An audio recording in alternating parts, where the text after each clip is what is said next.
On this episode of the Everett Lee Show, we discuss Furious 7, the seventh film in the Fast and Furious franchise, and it happens right now. The Everett Lee Show podcast, a shot of entertainment.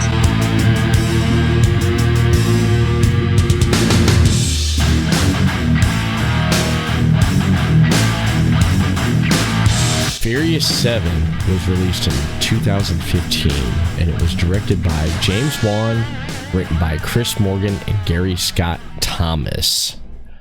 Plans for the seventh installment were first announced in February 2012 when Johnson stated that production on the film would begin after the completion of Fast and Furious 6.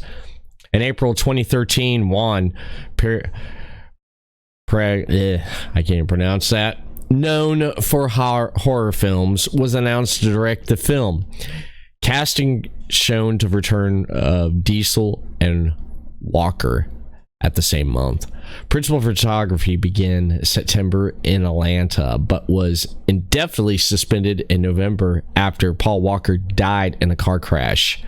Filming resumed in April of 2014 and it ended in July with Walker's brothers Caleb and Cody, standing in to complete his remaining scenes, causing delay to its 2015 release date. With other filming locations including Los Angeles, Colorado, Dubai, and Tokyo, Brian Taylor, who had composed the score for Fast 5 from 2011, returned to compose the seventh film. With an estimated budget of around $250 million, it is one of the most expensive films ever made. Probably the CGI for Walker standing in, I'm assuming, and just visually, I just want to add this in there. Some of the stuff they do in this film, wow. I couldn't believe how over the top they were going to do in this film. But Furious 7 premiered at the TLC Chinese Theater in Los Angeles on April 1st, 2015, and was theatrically released in the United States by Universal Pictures on April 3rd. Upon release, the film became a commercial success, receiving positive reviews from critics for its emotional tribute to Walker, with many considered to be the best film in the franchise. The film grossed over $1.5 billion worldwide, making it the third highest grossing film of 2015 and the fourth highest grossing film of all time at the time of its release. It also set a record for the second highest opening weekend of its time, grossing in $397.6 million worldwide, and it was the highest grossing film of 2015 out of the domestic box office. Additionally, Furious 7 became and continues to be the highest grossing film of the franchise in the first 12 days of its theatrical release. The sequel, Fate of the Furious, was released in April of 2017. Paul Walker got to do most of this film. He got to film some of it before his death in 2013. I remember right after the sixth film was completed and hearing and reading about production was starting on the seventh film, and that all halted when Walker passed away and had his car crash. And they used most of what they could with Walker, the stuff that he shot already, but they really had to do CGI with his face on his brothers who stood in to finish the film. And apparently the whole film, the script had to be rewrote because of Walker, because I guess he had a much bigger role. And if you really watch this one compared to the last six films, the ones that Paul Walker was in, if you go back and watch Fast and Furious 4, 5, and 6, and then you watch this one, you can tell Paul Walker basically didn't have a bigger role. Everything focused and shifted more towards Dominic Toretto, that Vin Diesel's character. Paul Walker had some stuff, but he was more like basically like a sidekick. I mean, there was some big major stuff that happened in the film that focused on him, but all in all, the film itself, they had to rewrite and reshoot a lot of stuff there. One thing I gotta say is I was glad to see Hector come back. The last time Hector was in the film was back in Fast and Furious, the first one, and getting to see race wars again and how it's evolved and everything. I thought that was pretty neat in this film. And of course, the over the top stuff that happens, launching a car in Dubai from one building to another, and then you had a cameo appearance from Ronda Rousey as one of the bodyguards during that part there when they're trying to get up in the building to get this car, to get something out of it. But pretty much they had to do a lot of rewrite and do a lot of stuff on this movie here. And the whole premise of this movie was, I mean, they introduced Jason Statham as Deckard Shaw, I think the older brother or younger brother of Owen Shaw, who was the villain in Fast and Furious 6. He wanted revenge, and he's the one who killed Han in Tokyo. It wasn't an accident. Deckard Shaw killed Han to get revenge against Vin Diesel for putting his brother in the hospital. Owen Shaw lived, but he was in the hospital after the events at the end of Fast and Furious 6. So it's pretty much him stalking Vin Diesel, wanting to take out his family because of what he did to his family, which was put Owen Shaw in the hospital. On top of that, Mr. Nobody, played by Kurt Russell, which I thought was great. Kurt Russell, I like his acting in his movies. I grew up watching a lot of his movies, like, for example, Escape from New York, Escape from LA, Captain Ron, the original Captain Ron, not the remake crap. But I just enjoy him, and adding him like Jason Statham to this film was just great, I thought. And then them trying to rescue a hacker named Ramsey, which they find out is a female hacker, and of course Rome and Tej fighting over her affection in the film, I thought was great. And then of course Dominic trying to get Letty, trying to get her memory to come back and stuff, because she still didn't know who the hell she was after the events of Fast and Furious 6 and what happened to her in the fourth one. We found out in the sixth film, the previous film, what really happened to Letty, and with her suffering from amnesia. But body doubles, stunt doubles, and archive footage was used to complete the film following Paul Walker's death. Walker's brothers, again, Caleb Walker and Cody Walker, were among the doubles and also provided voiceover for the character Brian O'Connor. Production of the film, of course, was halted on December 1st, 2013, following the tragic death of Paul Walker, who was killed in a car crash on November 30th, 2013. Shooting had been underway in Atlanta, and the film was scheduled to be released on July 11th, 2014. Director James Wan, Universal Exclusives, held a conference call to determine how to proceed with the production in the manner respectfully to Walker's memory. Walker was nearly halfway through filming at the time of his death. Although there was some consideration about scrapping the film altogether, the film eventually resumed production following rewrites to address Walker's absence and give his character a proper send-off. Some of Paul Walker's dialogue and footage was taken from previous Fast and Furious films. For example, Brian's conversation with Mia in Dominican Republic garage is actually a deleted scene from Fast 5. Similarity, the plane conversation between Dom and Brian has every shot of Walker's roboscope from the conversation with Dom about their fathers from the same film.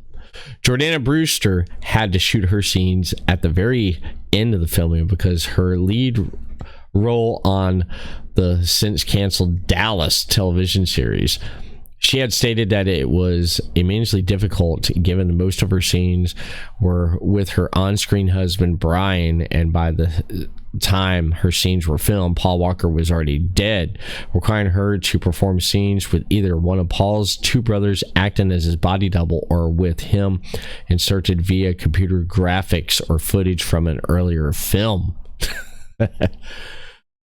Difficult, man.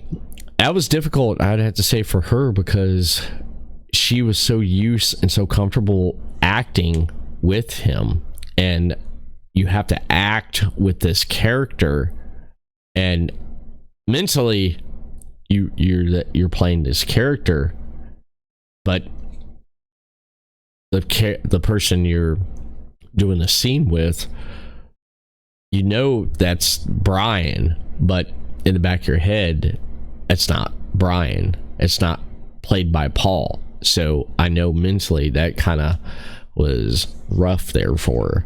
I would assume there, but I mean, it was emotional, man. It was emotional for everybody to come back and resume, this film here, because they were talking about the scrapping it, but they made it work. Over 230 cars were destroyed during the filming of this movie alone, which I can believe. The guardrail that the heroes stand over near overlooking Los Angeles in the same road parking lot that Brian eventually tested his Eclipse from the first movie. Here's an interesting fact. Denzel Washington turned down a role in this film. Universal Studios were in search for a big star to play a minor role in this film and then play a large role in the next film. Taylor Lautner and Halle Berry were considered for the same role before Kurt Russell was cast. Indian actors, I can't say that name, had to pass on the role due to scheduling conflicts. Fury 7 is the first film in the series to reach $1 billion at the box office. This film is the second highest grossing motion picture released by Universal in the history of the studio. Now, the song at the end, See You Again by Wiz Khalifa and Charlie Puth, is dedicated to Paul Walker. It received 1 billion views on YouTube in 2015, and in July 2017 went on to become the most viewed video on YouTube at almost 2.9 billion views, but has since been surpassed. As of June 2011, the video has more than 5.1 billion views. Jason Statham was originally offered the lead antagonist role of Owen Shawn in Fast and Furious 6, which was played by Luke Evans, but due to commitments of his movies Parker and Wildcard, he cannot take part. Statham and Vin Diesel wanted to work together for a while, so Diesel and his producing capacity introduced him a cameo at the end of Fast and Furious 6 and had him penciled in as Deckard Shaw, Owen Shaw's brother, for this film. The majority of Dwayne Johnson's stunts, The Rock, were actually performed by Tania Reid, his body double and cousin. And just a side note too, the character that The Rock, Dwayne Johnson plays, Luke Hobbs.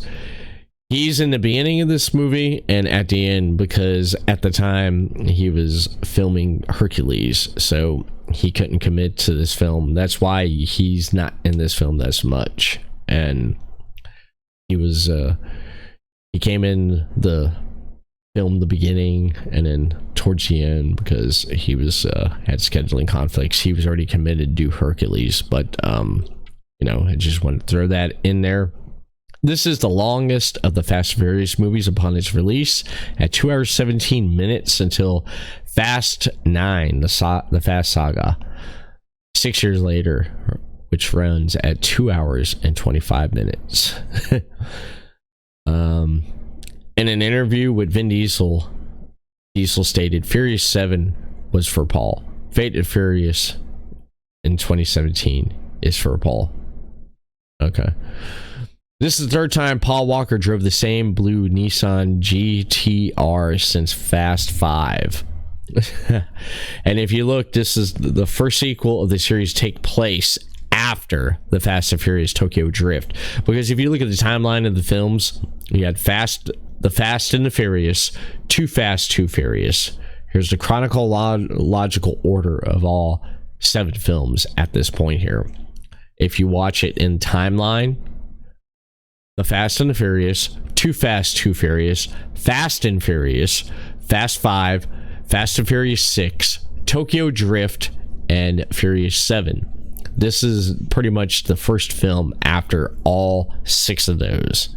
The 3 films in between, Too Fast, Too Furious, and Fast and Furious Tokyo Drift.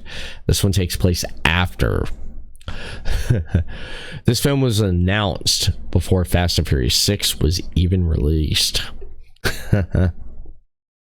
During the parking garage fight scene between Vin Diesel and Jason Statham, there are some Easter eggs for referencing the Transporter movies, which also stars Statham. Cars on top of the roof include a BMW from the Transporter and the Audi from Transporter 2.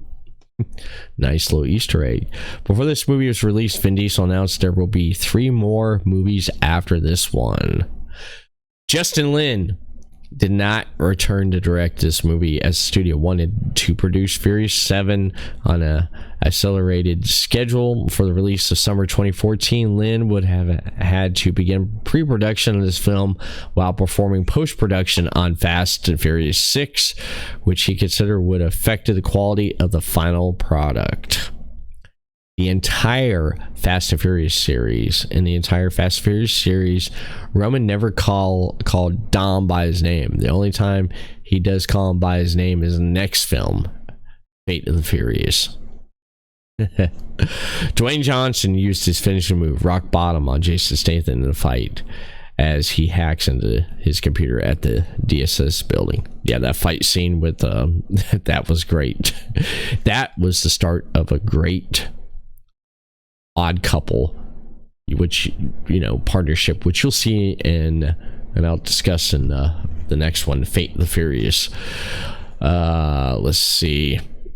Brian's son is seen playing with a toy car is based off the Nissan GTR, the same car Brian is known for driving throughout the series. If Universal had pursued the acceleration development of the 7th film, shooting it back to back with Fast and Furious 6, Dwayne Johnson would have been unable to participate due to scheduling conflicts while filming Hercules in 2014. However, the start of the date was delayed long enough that Hercules had finished production by the time Furious 7 began. This film surpassed Avatar as the fastest grossing movie to gross over $1 billion. But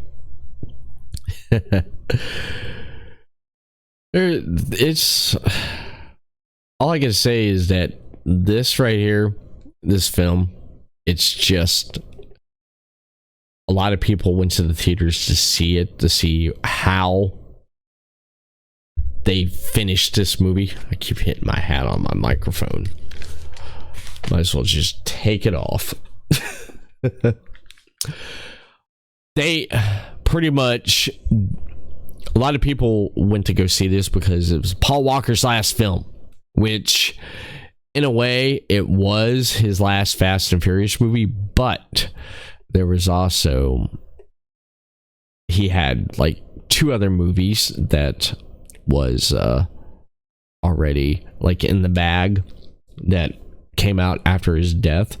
For example, here, this just caught my eye. I just want to throw this in here. After Paul Walker's death, production of the film resumed in late March, early April of 2014. Vin Diesel announced on social media that filming had wrapped on July 10, 2014, one day before the film's original release date of July 11, 2014. So, but the one thing about this film, people just wanted to go out and see it and just watch, and they left the movie theater pretty much in tears or happy that they gave the character Brian O'Connor the perfect send-off. But there was some good action in this movie. I liked it. I liked the story. I'm always for a sucker for the story for this. I look at that and over top action, like I've mentioned on the previous podcast about this. But it's just one of those things, man. You know, you want to see it. There's people who don't like the franchise, and they want to see it just to see how bad they do stuff and just to bitch about it on social media. But I don't live my life like that. I live it a quarter mile at a time. Just had to throw that in there. Knock, knock. But enough with me joking and discussing this film here. I'd have to say I like the film, but knowing the fact that you don't get enough Paul Walker in this movie. I think that's one of my problems with this film.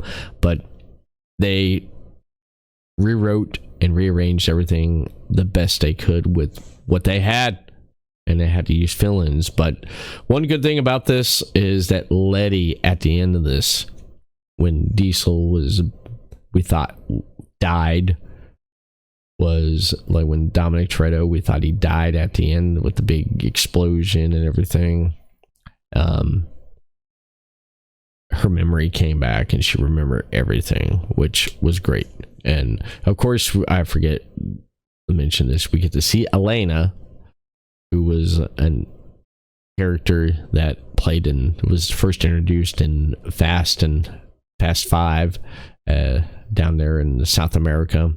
I guess in the 6th film, she was kind of like the love interest until, Dom found out Letty was alive and she got kicked to the side. And then now she's working with Hobbs in the DSS. Her career advanced there. But besides that, I just want to throw that in there. And I have nothing else more to say about this film.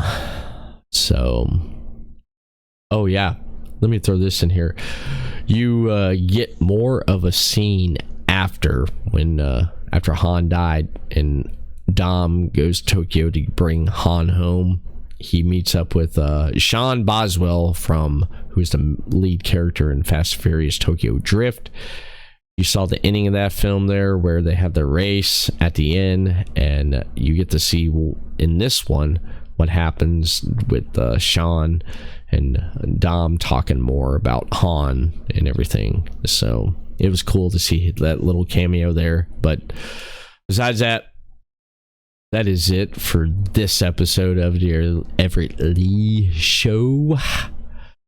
Tune in next time when I discuss the 8th installment of the Fast and Furious franchise when that comes out. Something may happen in between, I don't know, but I want to thank everyone for tuning in, downloading the audio portion of this episode, and viewing the video portion of this episode. Everett Lee signing off. Everyone have a good week, good night, good day, and we'll see you next time for another new episode of the Everett Lee Show. Peace.